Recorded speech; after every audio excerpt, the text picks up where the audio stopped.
tell the Trump administration to stop separating families at the border. We want strong leadership from her. We want to hear her voice.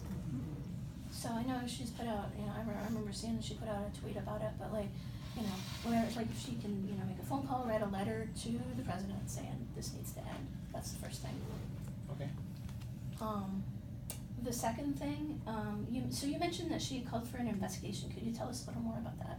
She joined with Senator Durbin from Illinois in a letter to the Justice Department, or was it? The Department of Homeland Security. Yeah. So, calling for an investigation into the situation, and Was that the 1,500 kids missing or the separation? The separation. the separation. So that was Okay. actually sent prior to this latest story coming, and so we are, I think at this point, kind of reassessing and, trying to figure out what's going to be the best avenue and most effective avenue moving forward. But she certainly has been keeping tabs on the situation for quite some time, and then obviously this latest news is very alarming, and so we're looking at it here with this new information. Right. So oh no, go ahead. Yeah. And so really, I think that an investigation into that specific issue is a good first step. But what we would like to see happen is to have congressional hearings on that, and as well, just broaden that out to the issue of abuse of immigrants in custody generally, because we're seeing a lot of news stories about that. Yeah. There's also destruction of evidence in a lot of cases, reported physical and sexual abuse of detainees as well. Yep, or people being put in solitary for reporting that they were sexually assaulted. And then they want to keep doing this, obviously, and destroy the records so that they can carry on. So we want congressional hearings about that issue. This needs to be out in the light of day where it can be dealt with. So that's thing number 2. Yep. The third thing is that, given all these things that are going on, given that we obviously cannot trust ICE and CBP to act within our values as a country, as a community, we want her to vote no on any and all funding for them. And then the fourth thing is we want her to introduce legislation to abolish ICE. Okay. And I'm curious Claire, from your perspective, because you said this is kind of your ballpark, right? You're the one. So I know, Senator Klobachar is, I think, on board with many of the perspectives that we have. But what I'm wondering is, what is something that she could realistically do in the next 60 days? What's something realistically that she could move forward in addition to an investigation? Is there something? Do senators have the ability to do an injunction? Do they have the ability to? What are her options right now that we can support and push? I think that we would need to talk to our judiciary staff about that, in terms of what her options are out there, because a lot of those actions are taken out there. But we are looking into what those options are as a staff with the senator. What level of priority would you say that? Highest. Yeah, highest. Okay. Yeah, I will tell you that this has been a very frustrating process. Hey, welcome. For her, and I believe they were, this is kind of started with, when I started, but we had the Dreamers, and then we have the Liberian community here in Minnesota, and every single time there's been some congressional action to kind of give a temporary rest for the Dreamers, and then possibly create a pathway to citizenship. There's bipartisan consensus. They're working across the aisle, and then the president directly intervenes, torpedoes it, and they had a deal on the Dreamers. They did, and it was something that she was one of 7 senators, and I was with her while she was working on it, and I think that it was probably one of the top 2 or 3 things she's worked on as far as hard as she's worked. And so that was a huge disappointment and setback for her. But of course she's not giving up, and we're going to keep working on this. It's just it's a very challenging situation, and a lot of the realities of where we're at with Congress and with the administration are very difficult. I think though that public pressure works, and I think that the hearings are a good idea, and we can explore that. And then, of course, we can always help on these individual cases that come up. Clara does great work. We've worked with that Augsburg professor who, such a wonderful person, and Clara has used her relationships with some of the local ICE office, and has kind of leveraged our office in much different ways, and has been really effective in kind of moving the timetable in his deportation, so then we can buy him more time, and then hopefully we can find a permanent pathway. So as far as like specific things related to these 1,500 children, I'll talk to Elizabeth, and then we can have, Clara and I will talk to Elizabeth, and we can have, Elizabeth is our chief counsel. She, sorry, of course you don't know who Elizabeth is.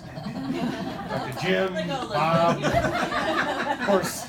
They all sound great. Yeah, sorry, I was in the zone there. I think in terms of the 1,500 children too, we're just looking at also, we need to be really careful about the actions that we're taking on whether or not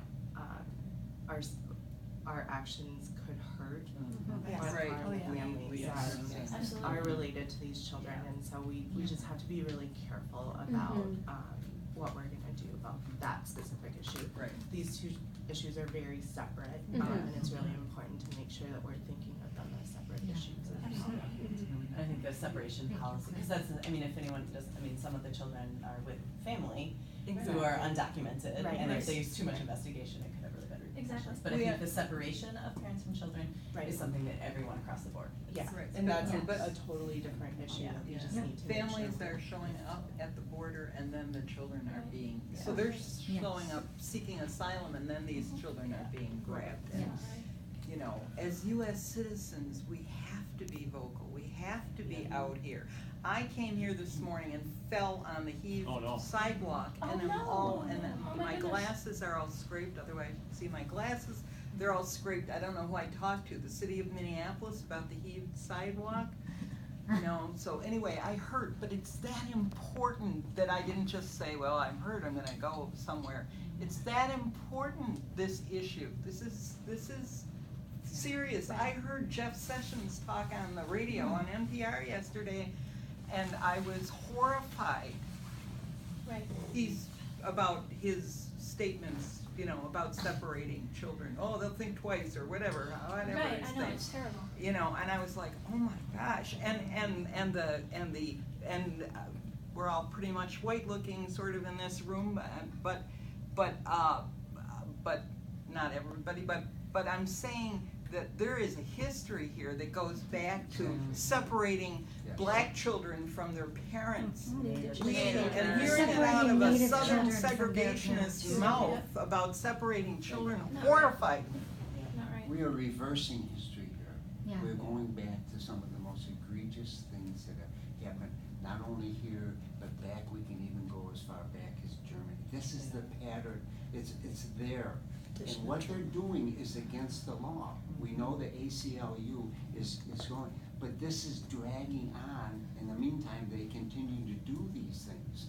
And the only way we can stop them is by vocal and asking Amy Klobachar to stand up and scream, just like Elizabeth Warren, and say, people need to say, this is enough. We need to go to drastic action. Because why? Because Trump is getting the message. He is taking over the whole media. And where is the media attention? Based on his lies. We have to move this to what is going on underneath through Sessions and those people. Yeah. And that's why we come to your office. Right. That's Yeah. why we need. Because people. cruelty is not a deterrent. And that's what I keep hearing, you know, that if they know that, you know, the kids are going to be separated, that somehow that's going to be a deterrent. Like when these people are fleeing for their lives from these countries, they're on the internet looking at social media, or they're watching, you know, a news channel, and they understand what's going to happen at the border. They're coming to save their lives. I have students who told horrific stories about what was going on in Liberia when the rebels would come in, and they either shocked the woman in the village so that the rebels would accept them, or they were outcasts. And so, I mean, this was a teenager, and he was much younger than that when this happened, and he chose not to shoot the woman, so they shot her in front of him. What choice did his parents have but to flee with him for his life? So, I mean, I've heard real life stories. That's what these people are going through. So they're already traumatized, and then we re-traumatize them at the border. That's not who we are. And then blame them for their trauma. I know, Right. exactly. We understand Amy, we understand Amy Klobachar, we respect her, that's why we're here. We wouldn't be here if we didn't respect her and have high admiration for her. But we are in a new era, a new generation of illegal. You know, the law that was unanimous. This is back when George Bush was president. They made a law. The Congress unanimously supported it. Both, I mean, where do we get the House and the Senate to agree, and to have and President Bush signed it? Namely, that when people come to the border and ask we want to be for asylum, that law is respected, and that was passed unanimously. Particularly, it was emphasizing in human trafficking, so they all signed it. We don't hear that from them. But so what he is doing today is subverting that law that is clearly against the spirit and almost the letter of that law. That's So a we have to violation go of through people's rights. all these legal ramifications just to get attention. The other way we get attention is coming to you. Let's make sure everybody has a chance to talk though, so. I guess my question is, I feel like we are on the same page. We're all horrified. We want something done. What can we do to support you, and what else can we do to get this message out, and who else should we be speaking to? Sure. All Well, of those things. I'll say that this is helpful, and this makes a difference.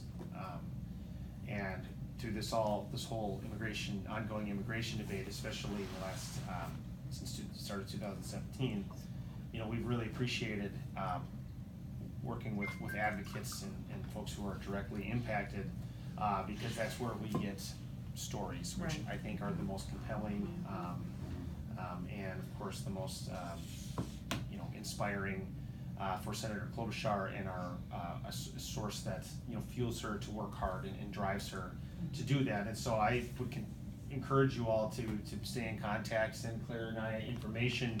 A lot of times, don't assume we have all the statistics or know everything or understand what's happening at the ground level. And then I would just say, get out and, we need to address some of the realities of the makeup of our government. And work toward the midterms. and of course, we're an official office here, but I think that be motivated and be mindful of who's representing our state and our country, and if there's alternatives, then I think that they should be considered. I'm trying to be diplomatic right now. You should definitely hear from Hillary. Yeah, Hillary, go ahead. Well, I have a question, and I guess I can say a story too. Which order should I do that in? Okay, fine. I guess, all right, I'll start, I guess. The reason I'm here is that before I started volunteering to take action, I worked at a youth shelter in the Twin Cities area. And about in December of 2016, we one night had to stop everything we were doing, and because a complication had arisen for one of our youth. The interpreter had left for the night, and they just found out that his documentation put him above the maximum age range for what we could hold, even though clearly that did not match his reported or his biological age. So we were trying to find at first a shelter that could accept either age, in that case, in the Twin Cities area, without putting him in an adult shelter. What also happened was he was kind of shutting down a bit, and we didn't know what was going on, and I was the only one who could communicate with him. So what I found out was he was very afraid that instead of getting the temporary shelter he was looking for, because he's been housing insecure for months at this point, but he was afraid that he was going to be put into the foster care system, lose all custody, lose any connection to his family, and have any chance of reuniting with them in another state extinguished. And he was awaiting a call from attorneys in the morning. He was afraid of giving out any information, so he was choosing. He was put in a position where he had to choose between having a roof over his head in Minnesota winter, or having a chance of seeing his parents again. And this, if that doesn't illustrate how dire this can be, I don't know what does. In that case, thankfully, through hours of work, we did manage to get a good resolution. That does have a happy ending. But we see so many cases, and again, it's absolutely imperative that we proceed with caution, absolutely, because a lack of care, lack of nuance, and lack of centering the voices of people who've lived through these experiences can result in much more pain. But there is absolute urgency. We see thousands of children who are separated, hundreds of whom are believed to have fallen into the hands of traffickers. That's alarming, so every second really does count. And again, and also furthermore, to separate these issues, is that who knows what is to come. We've seen Trump explicitly say he's demonized Haitian immigrants, Liberian immigrants, Mexican, Guatemalan, Honduran immigrants, while prioritizing, or at least trying to prioritize Scandinavian immigrants, an explicit white supremacist agenda right there. So I ask you, can you tell us more about how Amy Klobachar's campaign is involved in deep relationships with those who've been targeted by Trump's rhetoric? Mm-hmm. How is she in deep relationship with them? How often does she meet with them? Yeah. Well, we have here in Minnesota, we're very fortunate to have very strong immigrant communities. Obviously, the Somali community, Siad Ali is someone who's worked for her for 10, 11 years. He's on the school board here in Minneapolis. We also have a very strong Liberian community here in Minnesota. They're so woven into the fabric of our state. I know they work in so many jobs in healthcare, and we did a meeting with the Liberian community. I think what was it, like a month or so ago?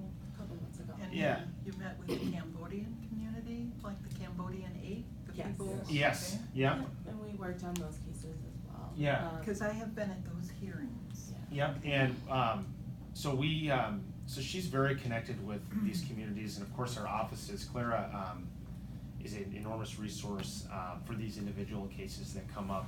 And the other thing I'll just say is that Senator is on the Judiciary Committee, and so obviously these immigration issues are right in her, there's no, so she really has no other choice than to step up and try to lead on these issues. What about the Latino community? Yeah, we just did, yep, of course, yep, sorry. And we did a meeting with advocates month and a half, 2 months ago. This was kind of right after the Dreamer issue fell apart. And we, as an office, Elizabeth we did regular meetings with folks with Isaiah and some of the other organizations, and obviously those were, it's a very tense, difficult time, and it's obviously they're all, a lot of times these DACA recipients come in here and there's an enormous amount of fear, and it's very frustrating on our end, because we're trying, but trying, I don't know, I guess there's no, in situations like this, there's no, consolation. They want results, of course, as we do, and so it's an ongoing dialogue, I will tell you, and of course I think we could do better, and I want to do better as an office, and want to be more committed.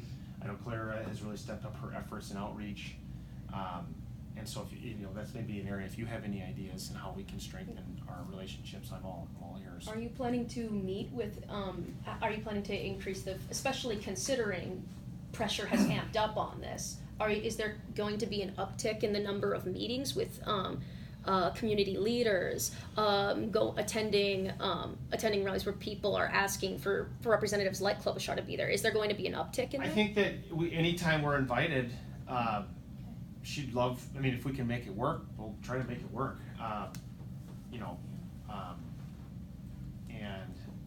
We just, and there's pending requests that come in, and we always take those into consideration. I know we were trying to work something out with some DACA recipients that are in high school, and we're looking at maybe doing that in the fall. We were trying to work it out this spring, and working out in the fall. And then, if there are requests, let us know, and we'll try to make it work. And especially if there's events coming up, if there's a rally or there's anything like that, I know there's, sometimes there's big stuff at the state capitol, there's something in the community, if we're invited, it's, and it works on her schedule, it's likely that she would wanna go. I would also add, just to your question on our relationship with communities who are affected by these policies. I mean, we really do our best to help people who are in dire straits. So, and that we have a whole team of people, and it's not just immigration. It's student loan issues, Medicare issues, people who are immigrants who are being kicked off of Social Security because of lack of documents. So it's not just immigration and deportation, but we are really connected to communities who are in need of services that they really can't get anywhere else because they need a senator's office to call agencies and call teams. One other thing to keep in mind with us is that these federal entities like ICE and others are obligated to respond to us. Yes. So they have Yes. to respond. Yes. That's the thing, And the that's senator good. has Yeah. power, which is Exactly. why we're And here. she can make a call to the high-ranking official, she can call the ICE director. Good, And so Good. we I mean, can and really I'm sure that- leverage yeah. good. our Thank resources. you. Yeah, thanks so much for coming. Thank you. So if we call you, like we've had cases in like the town where I went to college in about a year ago. I don't think this is on. So I'll keep private details to a mom here. Again, just to be safe. I think this is not ongoing anymore. But they were definitely trying to. ICE was in one of my college towns, trying to target people who are driving for further questioning. If we hear of developments like that and we contact your office, can we expect action from your part? If you guys can say, hey, back off, do not do this thing. We will always do as much as we can.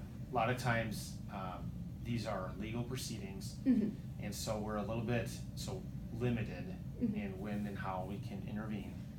I'm hesitant to just say. Sure. How can there be transparency at least with showing your effort? We will always be honest. Yep, and we will always do everything we can. And so I really encourage you to get a card from Clara. And anytime this stuff comes up, shoot Clara a note, and we're all, as congressional staffers, we sometimes get evenings off.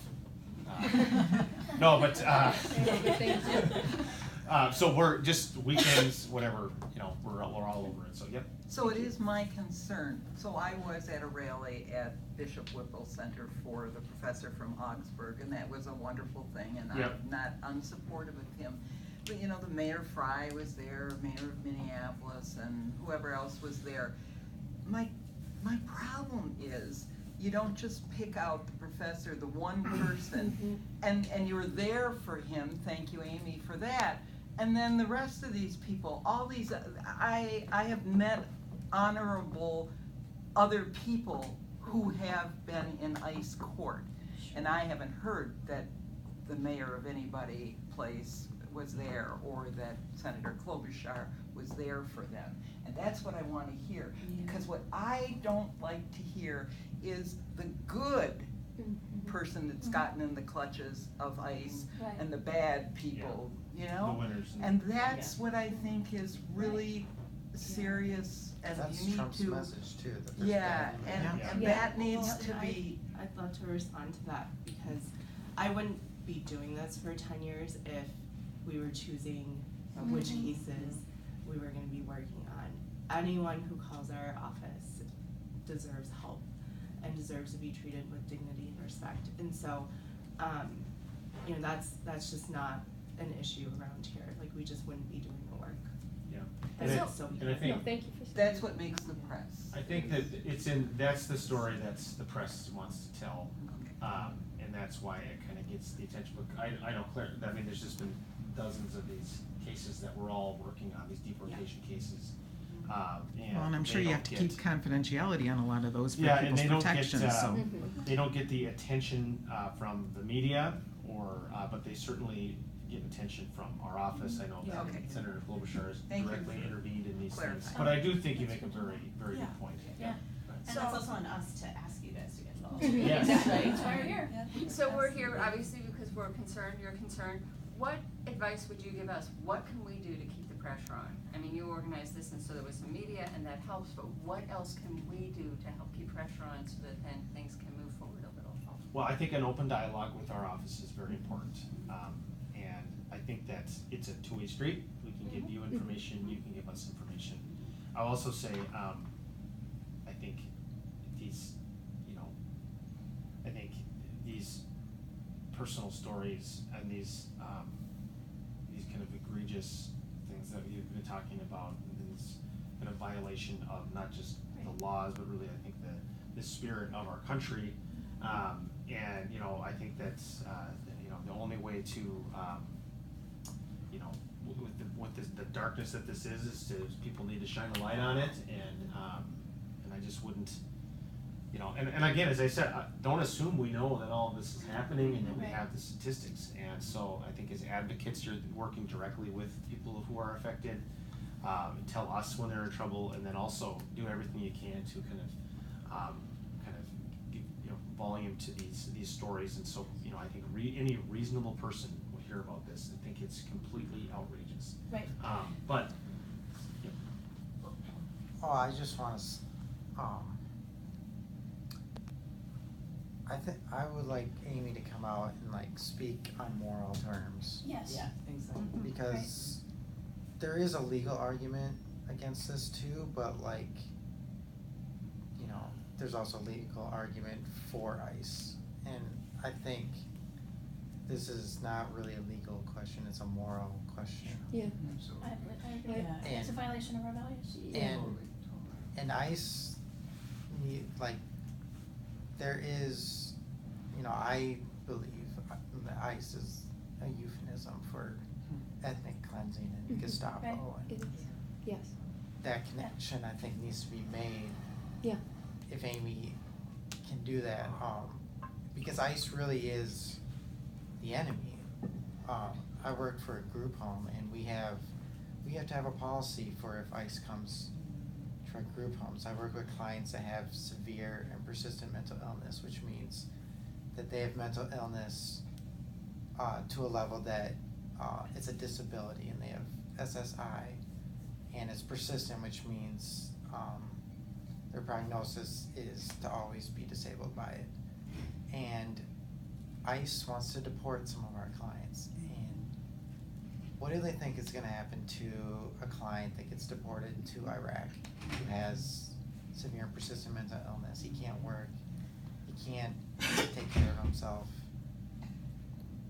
ICE wants to deport him, and social workers, nurses, ICE is the enemy to social workers and nurses. And I know Trump or the other side, will say, we love our nurses, we love our social workers, they're doing good work.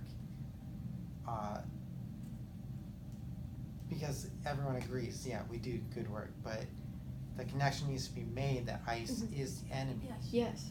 I think my ask would be, my state representative is Sarah May Quaid, and you may or may not know who she is, and when the whole issue that we could not get any bills or even any conversation about whether we should have some gun bills, she went and she just sat.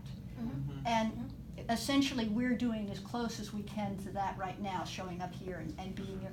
What I would very much like to make the ask to Amy Klobachar is to find such a moment where she gets press, where she is standing, maybe not in the most likely place for her to be, and yes, legislation, yes, all the battles that have to go on at that level and all those things that your office has to do, but I'd like to see her step out.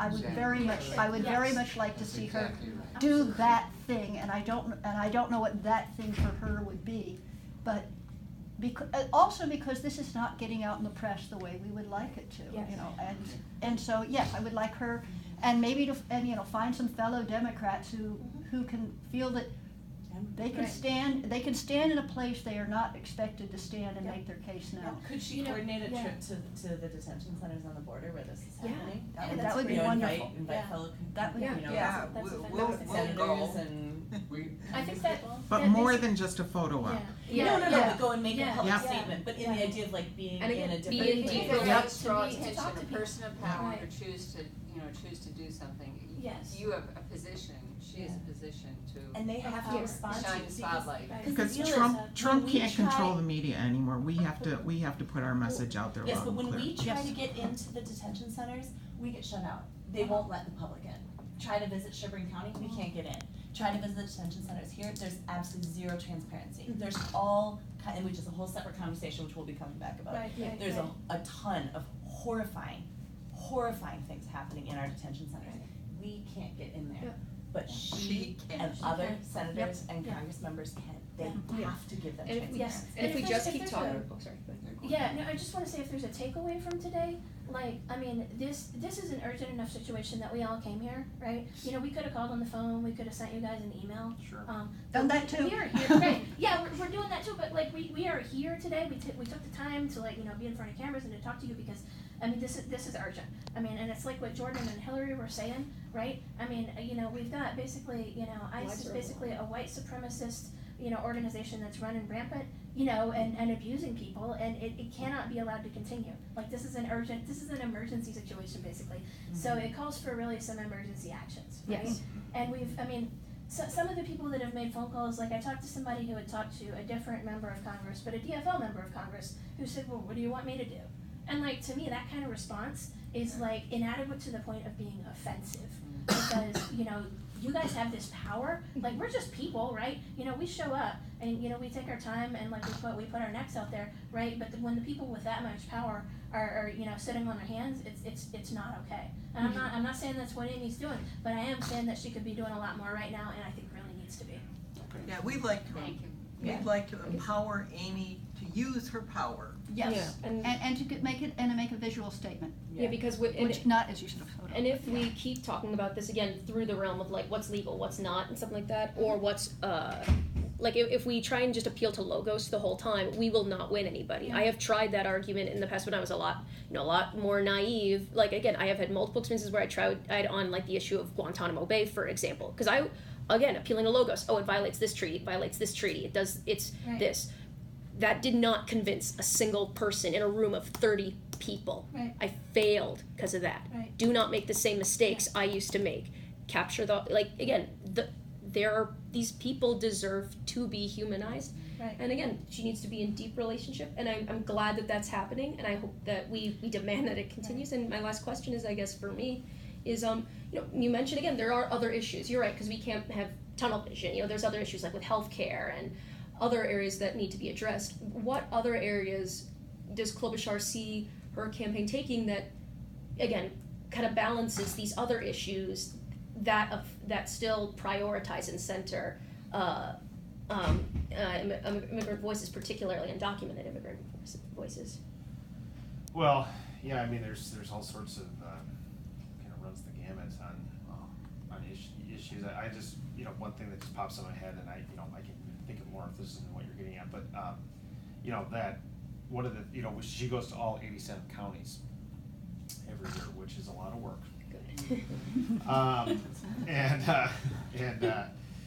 And it's amazing to me how much immigration comes up while we're out there in a positive way, because Minnesota has such an exceptionally low unemployment rate, and in so many of these rural communities, especially in southern Minnesota, they need workers, and the Trump administration has put in place many kind of preposterous rules that have made it nearly, like there's like these, you know, ag workers, and so these farmers who have been using families from you know, from a number of Central America countries for years and years and years, and now the rules have changed and they can't do that anymore. Or there's a company that has been trying to line up workers from a foreign country. They can't do that anymore. And they're seeing that this, and so talking about immigration reform in a kind of on that economic message, in that it's not, and it's, of course, there's the moral side of this, which is, of course, our focus here today, but it has this it can have this very broad appeal, Yeah. And you can reach people in a way where they don't necessarily see it in what's happening in their community or in their kind of their world they're living in. But if you talk to them kind of on their terms in a way they can see a direct impact, it can really make a difference. And so, So I think it's kind of a, and it's amazing. We went to a turkey farmer in Badger, Minnesota. Anybody know where that is? Nope. Me neither. No, it's just south of Roseau, and that is all the guy. That was Roosevelt. Yeah, and Roseau is right next to War Road, which is right next to. Thanks for that. You go to Halleck. You drive to Halleck, take a right. Let's try not to show our urban bias here. Yeah. And Remember that bar in the corner? yeah, and it's all he talked about. And because he had a family, and I think they were from the Dominican maybe, and they had used the same family, and they had this wonderful relationship with them, and they had, they knew what they were doing, and all of a sudden the rules changed with their visas, and they couldn't come, and so he had to recruit this whole different other people from a different country, and he was so upset about it. And that is all he talked about the entire time, and it was really amazing. And that has been Personal. Yeah, it's been such a because I've been with her since 2012, and the way the dialogue has switched, and people are starting to see how kind of incomprehensible and ridiculous a lot of these rules that are being in place, and they're starting to see the need for a comprehensive immigration reform plan that does. That helps on that economic part and creates pathways to citizenship for so many people here in the country, and creates some kind of humane and just rules in place. And so you can kind of see how that that's kind of that support for that is growing right now in some areas where you wouldn't expect traditionally. So it's kind of gives me hope and there's promise in that. So. Thank you. If that economic platform is stressed, as it, again, I'm very open to exploring all angles. Of course, the idea of labor rights and labor protections for everyone would be enforced, especially since in agriculture, especially. There's been a lot of cases of economic abuse, of particularly holding the fact that their immigration status above them is, again, would measures like that also be referenced publicly when talking about that platform? Yeah, I'm kind of. I'm sorry.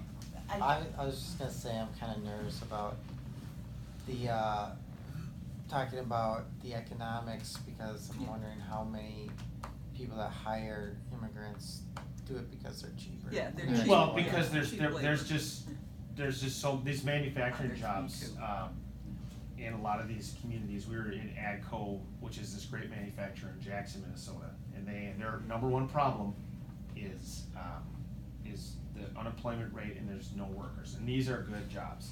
They are very good jobs. They are they're good middle class jobs, and so I think that is absolutely a great point, and we need to be very mindful of any abuses. I know.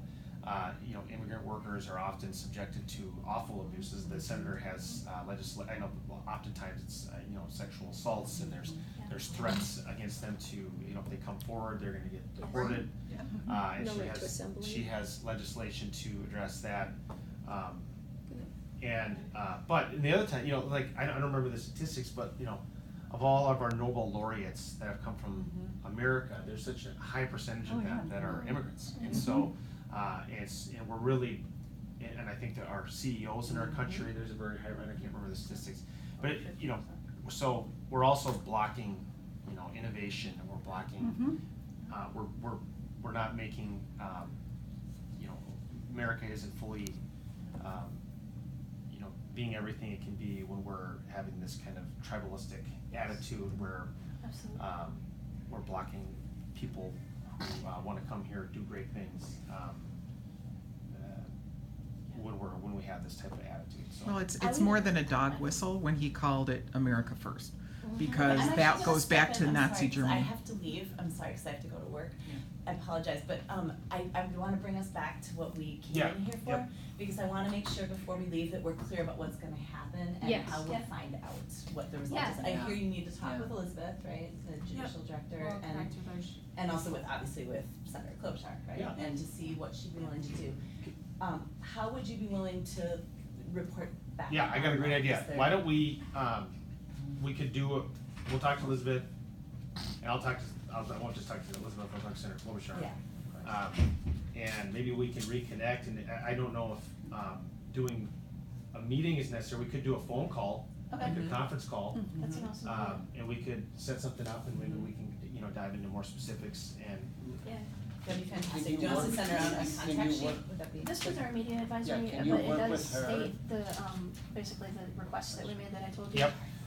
And this is my contact information. Yeah. So what we could do is if you can get with me about Yeah. setting Okay, up a would phone that be call and I can easier? post the Yes. information And in then the you can Facebook get our group names and or- our info. Yeah, Yeah, yeah, okay. we can absolutely do Yeah, that. so you can Yeah, why don't pass you that. guys, So I'll yeah. still Just pass put this a- around for you. Yeah, if somebody has a pen that you guys can, I don't. okay. Anybody got a pen? Okay, alright, yep, there we go. Yeah, that would be awesome. Yeah, if you just wanna write Rather than a little get bit married. of that. Perfect, I was